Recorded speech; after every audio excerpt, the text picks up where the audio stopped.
All right, guys, good morning. So you've got a substitute teacher at the moment, but I thought that I would haunt you and that, and that you wouldn't be able to get away from me. So here I am, and, uh, and today we're going to cover a quick lesson. And it's not going to take us long, not going to take us long at all, but I wanted to quickly cover the concept of a new way to find slope. So you should all have a piece of paper out. Teacher can pause this if need be to give you a chance to get a piece of paper. And we're going to talk about finding the slope of a line given 2 points. And again, we're going to do this pretty quickly. So, and actually, sorry, just obviously not that quickly. But let's use some line paper, shall we? Okay, so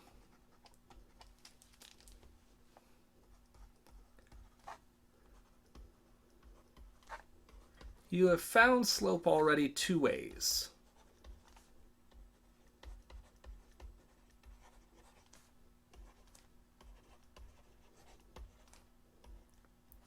All right, and the first way you found slope is rise over run.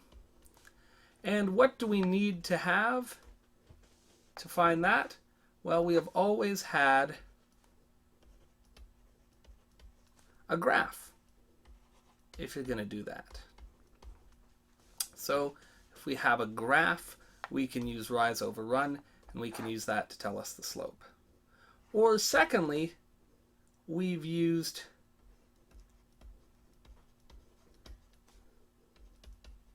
the change in y over the change in x. All right, and you may recall that we said that as delta y over delta x. And we've said that you can do that if you have, not a graph, but if you have a table of values.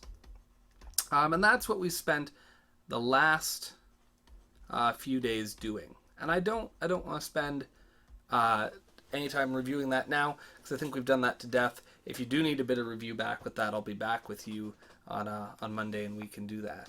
But today we're going to find slope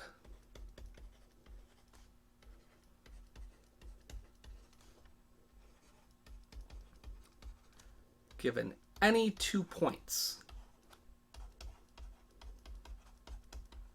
on a line. So with just 2 points, we can find a line slope. So I'm going to give an example here. Example, what is the slope?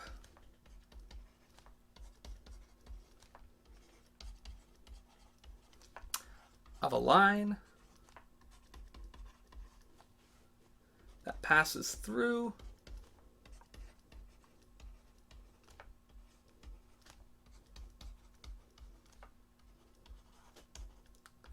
and I'm going to give you 2 points. So in this, I'm going to give you point 1, and we're going to call that point 1, and it will pass through 3, 5, and point 2 is going to go through -2 and 4. So if you wanted to, you could put these on a graph, put both points on, draw a line, calculate the rise over run. And that would be a quick way that you could calculate the slope, just like we saw it here. You could also put these into a table of values and use the other method. But I'm going to suggest a new method to you now, which is this. We know that slope is equal to the change in y over the change in x. Right? We know that because on a graph, it's rise over run, and rise is, of course, how much it goes up or down, and up or down is the y, and run is left to right, that's the x. But we also know it from our second definition, where on a table of values, we do the change in y over the change in x.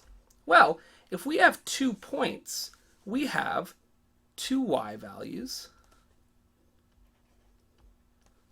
The y value from the first point, I'm going to call it y1, and the y value from the second point. We also have 2 x values, the x value from the first point and the x value from the second point.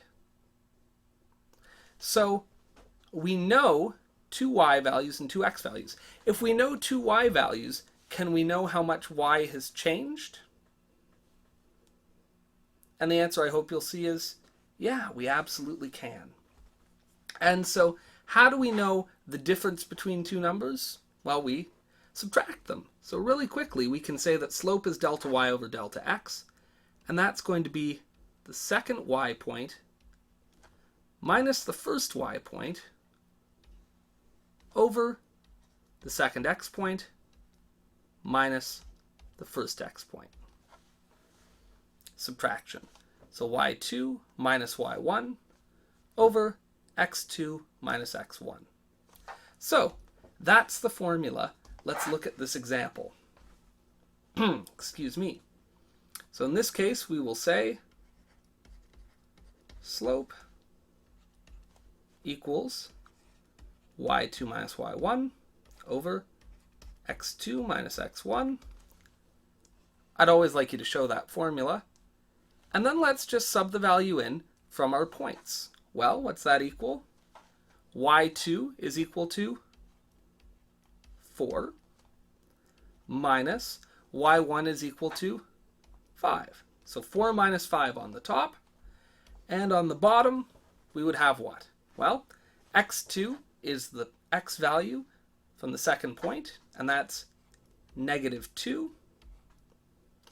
And x1 is the x value from the first point, and that has a value of 3.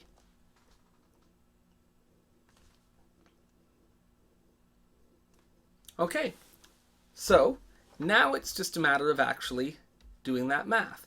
Now, what is 4 minus 5?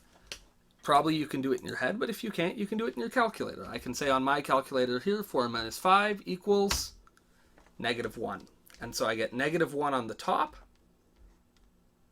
over, and take a moment and do -2 minus 3 on your calculator. The teacher can pause this video again. And assuming that we're now back, I can say here that -2 minus 3 is equal to -5. Again, if you're comfortable with your algebra skills, you can do that in your head. But there we have -1 over -5. Now, a negative number divided by a negative number, hopefully you remember this from grade 9 or from our review this year. A negative divided by a negative will always be a positive. And so we end up with a slope of 1 over 5 between those 2 points. All right? And that would mean a rise of 1 and a run of 5. Now, really quickly, just to show you that this works, we could draw a graph of this. And I could, where are we? Here we are.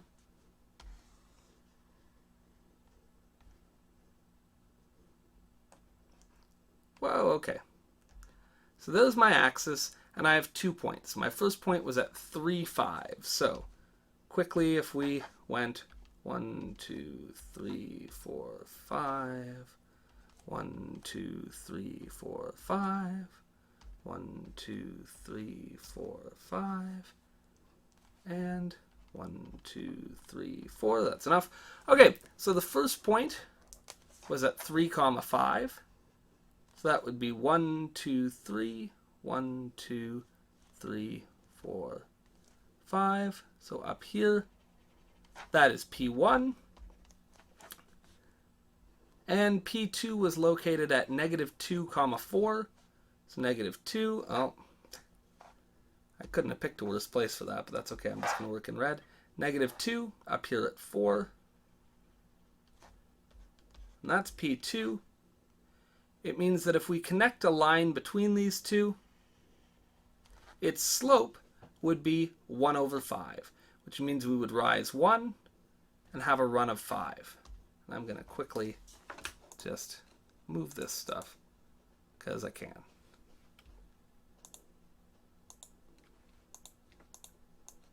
Oh, maybe I can't. I lied. That's okay. So I'm going to erase that stuff. But just to show you that we could draw this, we could calculate the rise or the run, but this equation method we're using is a lot quicker. It's a lot quicker than drawing a graph and doing the math on it. And once you get used to it, once you get in the habit of finding slope this way, you'll find that you can do it very easily, and you'll find that you're less likely to make a mistake. So let's take a look at a second example.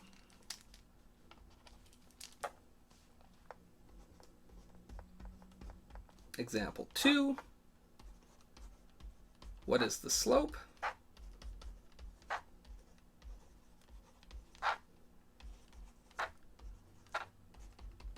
of a line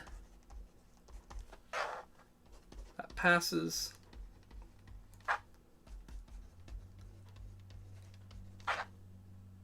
through A,